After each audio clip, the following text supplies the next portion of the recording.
കോൺഗ്രസിലെ കരുത്തനായ നേതാവാണ് ദിഗ്വിജയ് സിംഗ്. അദ്ദേഹം മധ്യപ്രദേശിലെ മുഖ്യമന്ത്രിയായിരുന്നു. RSSനും BJPക്കുമെതിരെ ശക്തമായ നിലപാട് സ്വീകരിക്കുന്ന ആളാണ് ദിഗ്വിജയ് സിംഗ്. BJP നേതാക്കൾക്കെതിരെ വ്യക്തിപരമായ രീതിയിൽ ആക്രമണങ്ങളും അദ്ദേഹം നേരത്തെയും നടത്തിയിരുന്നു. പക്ഷെ ഇത്തവണ ദിഗ്വിജയ് സിംഗ് നടത്തിയ ഒരു പരാമർശം, ആ പരാമർശമാണ് ഇപ്പോൾ രാഷ്ട്രീയത്തിൽ വളരെ വിവാദം ഉണ്ടാക്കിയിരിക്കുന്നത്.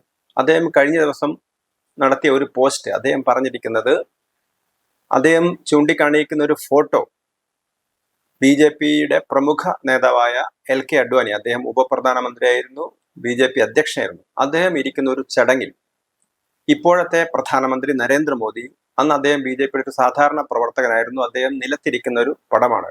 കസേരയിൽ അഡ്വാനിയും അതേപോലുള്ള നേതാക്കൾ ഇരിക്കുന്നു, നരേന്ദ്രമോദി താഴത്തിരിക്കുന്നു. അദ്ദേഹം ഇതിനെക്കുറിച്ച് പറഞ്ഞത്, ഇത് RSSന്റെയും BJPയുടെയും മികവാണ്. അതായത് ഒരു സാധാരണ ആൾക്ക് പോലും പാർട്ടിയുടെ മുഖ്യമന്ത്രിയോ പ്രധാനമന്ത്രിയോ ഒക്കെ ആകാൻ കഴിയുന്ന ഒരു സംഘടനാ സംവിധാനമാണ് RSSനും BJPക്കും ഉള്ളത് എന്നുള്ളതാണ് ദിഗ്വിജയ് സിംഗ് പറയുന്നത്. അപ്പം ഇതേ തുടർന്ന് കോൺഗ്രസിനകത്ത് തന്നെ ഒരുപാട് അഭിപ്രായ വ്യത്യാസങ്ങൾ ഉണ്ടായി.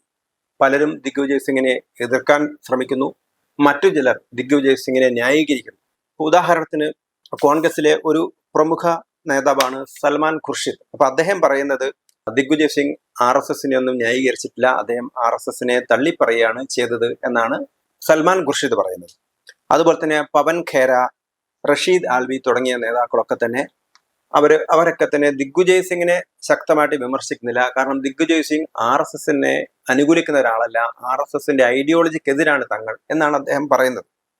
അതേപോലെ തന്നെ സച്ചിൻ പൈലറ്റ് പറയുന്നത്, രാഹുൽ ഗാന്ധിയുടെയും അതേപോലെ തന്നെ കോൺഗ്രസ് അധ്യക്ഷൻ ഖാർഗെയുടെ ഒക്കെ നേതൃത്വത്തിൽ കോൺഗ്രസ് ശക്തമാവേണ്ട സമയമാണ്, RSSുമായിട്ട് യാതൊരു വിട്ടുവീഴ്ചയും ചെയ്യേണ്ട കാര്യമില്ല എന്നുള്ള നിലപാടാണ് സച്ചിൻ പൈലറ്റ് പറയുന്നത്.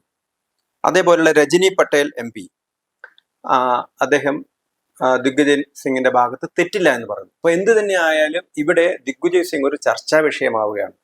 ദിഗ്വിജയ് സിംഗ് പറഞ്ഞതാകട്ടെ എന്താണ്, കോൺഗ്രസ് സംഘടനാപരമായിട്ട് RSSനെ അനുകരിക്കണം.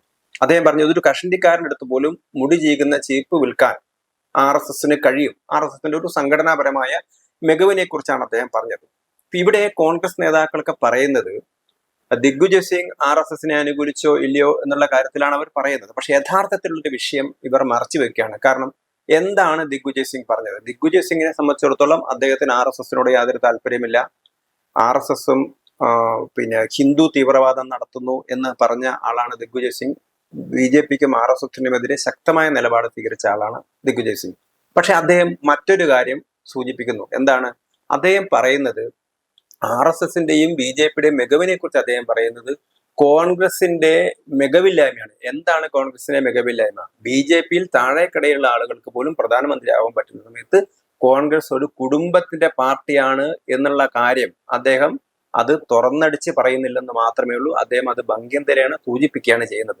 അതിന് അദ്ദേഹം RSSനെ ഒരു മറപിടിക്കുകയാണ് ചെയ്യുന്നത്. സത്യത്തിൽ അദ്ദേഹം RSSനെ പുകഴ്ത്തുകയല്ല ചെയ്യുന്നത്, RSSനെ പോലെ കോൺഗ്രസ് ആവണം, അല്ലെങ്കിൽ കോൺഗ്രസും മെറിറ്റിന്, സാധാരണ പ്രവർത്തകരുടെ മെറിറ്റിന് പ്രാധാന്യം നൽകണം, അല്ലാതെ കുടുംബാധിപത്യത്തിൽ വഴങ്ങരുത് എന്നുള്ള ഒരു വിഷയമാണ് അദ്ദേഹം ഉന്നയിക്കുന്നത്. അപ്പൊ ഇതിനെ വ്യക്തമായിട്ട് നമ്മൾ മനസ്സിലാക്കുകയാണെങ്കിൽ ഇത് രാഹുൽ ഗാന്ധിയുടെ നേതൃത്വത്തിനെതിരായിട്ടുള്ള ഒരു വിമർശനമായിട്ട് മാത്രമേ നമുക്ക് കാണാൻ കഴിയൂ. നേരത്തെ രാഹുൽ ഗാന്ധിക്കെതിരെ വിമർശനം ഉന്നയിച്ചുകൊണ്ട് നിരവധി കോൺഗ്രസ് നേതാക്കൾ പാർട്ടി വിട്ടിട്ടുണ്ട്. ഗുലാം നബി ആസാദിനെ പോലുള്ള ആളുകളുടെ, അങ്ങനെ നിരവധി ആളുകൾ വിവിധ സംസ്ഥാനങ്ങളിൽ ആളുകൾ പാർട്ടി വിട്ടിട്ടുണ്ട്. ഇപ്പോ അതിൽ ഒരു പ്രമുഖനായ നേതാവായ ദിഗ്വിജയ് സിംഗ്, മധ്യപ്രദേശിലെ മുഖ്യമന്ത്രിയായിരുന്ന ആൾ, അദ്ദേഹം പരസ്യമായിട്ട് പ്രകടിപ്പിക്കുന്നില്ലെങ്കിൽ പോലും അദ്ദേഹം വളച്ചുകെട്ടി അദ്ദേഹം പറയുന്നത് കോൺഗ്രസിൽ കുടുംബാധിപത്യമാണ്, അതുകൊണ്ട് RSSലൊക്കെ ഉള്ളതുപോലെ മെറിറ്റുള്ള ആളുകൾക്ക്, സംഘടനയിൽ പ്രവർത്തിക്കുന്ന ആളുകൾക്ക് മുഖ്യമന്ത്രിയും പ്രധാനമന്ത്രിയൊക്കെ കഴിയുന്നത് പോലെ കോൺഗ്രസിലും അങ്ങനെ കഴിവുള്ള ആളുകളെ ഉയർത്തിക്കൊണ്ടുവരണം, അല്ലാതെ ഒരു കുടുംബത്തിന്റെ ഭാഗമായി മാറാൻ പാടില്ല. അങ്ങനെ രാഹുൽ ഗാന്ധിയുടെ രാഷ്ട്രീയ നേതൃത്വത്തിനെതിരായ അതിശക്തമായ വിമർശനമാണ് ദിഗ്വിജയ് സിംഗ് നടത്തിയിരിക്കുന്നത്. വരും നാളുകളിൽ ഇനിയും കൂടുതൽ പേരുകൾ രാഹുൽ ഗാന്ധിയുടെ നേതൃത്വത്തിനെതിരെ ശബ്ദമുയർത്തുമെന്നുള്ളത് ഉറപ്പാണ്. കാരണം അവർ വളരെ ദീർഘകാലമായിട്ട് കോൺഗ്രസിൽ പ്രവർത്തിക്കുന്ന ആളുകളാണ്. പക്ഷെ വർഷങ്ങളായിട്ട് രാഹുൽ ഗാന്ധി കോൺഗ്രസിന്റെ ഗ്രാഫിനെ താഴോട്ടേക്കാണ് കൊണ്ടുപോകുന്നത്. എല്ലാ സ്ഥലത്തും കോൺഗ്രസ് പരാജയപ്പെടുകയാണ്, എല്ലാ തെരഞ്ഞെടുപ്പുകളിലും പരാജയപ്പെടുകയാണ്. അതുപോലെ തന്നെ അദ്ദേഹത്തിന്റെ എതിർപ്പുകളൊക്കെ തന്നെ ഒരു വ്യക്തിപരമായ ആക്രമണങ്ങൾ ഉന്നയിക്കുന്നത്, ആണ് അദ്ദേഹം ചെയ്യുന്നത്. ക്രിയാത്മകമായ പ്രതിപക്ഷമായി പ്രവർത്തിച്ചുകൊണ്ട് BJP സർക്കാരിന്റെ തെറ്റായ നയങ്ങളെ തുറന്നു കാണിച്ച് ജനപിന്തുണ നേടുന്നതിന് പകരം അദ്ദേഹം ഒരു കുടുംബാധിപത്യം നടപ്പിലാക്കുകയും അതോടൊപ്പം തന്നെ വ്യക്തിപരമായി ആക്രമിക്കുകയും ചെയ്യുന്നത് എന്നുള്ള അഭിപ്രായം കോൺഗ്രസിനകത്ത് രൂക്ഷമായിട്ടുണ്ട്. അതുകൊണ്ടാണ് കോൺഗ്രസ് കൂടുതൽ സൈഡ് ലൈൻ ചെയ്യപ്പെടുന്നത് എന്നുള്ളത് വന്നിട്ടുണ്ട്. അപ്പൊ കോൺഗ്രസിനകത്ത് നിന്നുകൊണ്ട് എന്തെങ്കിലും ചെയ്യാൻ പറ്റുമോ എന്നുള്ള ഒരു ശ്രമമാണ് അവർ നടത്തുന്നത്.